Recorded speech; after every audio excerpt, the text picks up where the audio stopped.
नमस्ते सबैमा। म अशोक गौतम।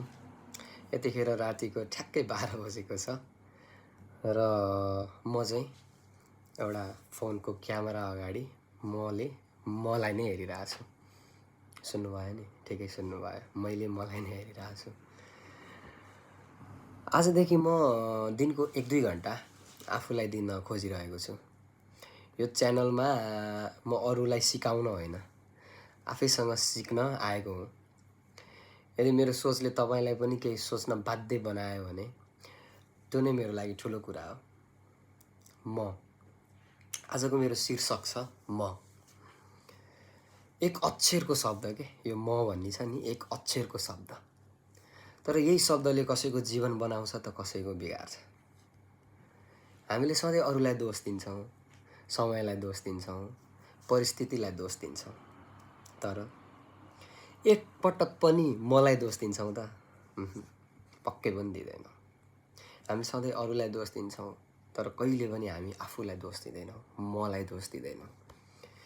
हामी सधैँ अरूको जीवन हेर्छौँ, अरूको सफलता हेर्छौँ, तर कहिले आफ्नो भित्र हेर्दैनौँ के? आफू भित्र पनि त हेर्नु पर्यो नि, हैन र? जुन दिनदेखि तपाईले ऐनामा अरूलाई होइन मलाई देख्नुहुन्छ नि, त्यही दिनदेखि तपाईको जीवन बदलिन थाल्छ के? आज म कति बजे उठ्ने, आज म कति बजे सुत्ने, आज म कहाँ जाने, आज म कहाँ नजाने, आज म के खाने, आज म के नखाने, आज म के बोल्ने, आज म के नबोल्ने, मतलब हरेक शब्दको बीचमा म आइरहेको छ नि त, हैन र? त्यसैले यो सबै निर्णय मले गर्छ के? मले गर्छ, तपाईले गर्छ के? बुझ्नुभयो?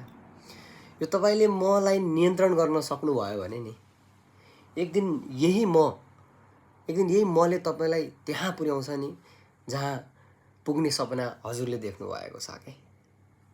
त्यसैले अरू जस्तो बन्न खोज्नु भन्दा हिजोको भन्दा आज राम्रो म बन्ने प्रयास गरौँ न।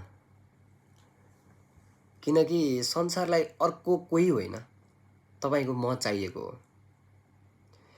संसारलाई अर्को कोही होइन, तपाईको म चाहिएको हो क्या? बुझ्नुभयो? त्यसैले सधैँ म भन्नुस्, अरू नभन्नुस्, आफूमा अरू नखोज्नुस्, आफूमा कपी पेस्ट कसैको नगर्नुस्, आफूमा आफै हुनुस्, म भन्नुस्। त्यसैले हजुर पनि म भन्न कोसिस गर्नुस्। आज यो डे 1 हो। भोलि फेरि एउटा नयाँ सोच लिएर भेटौँला। हस्त नमस्ते।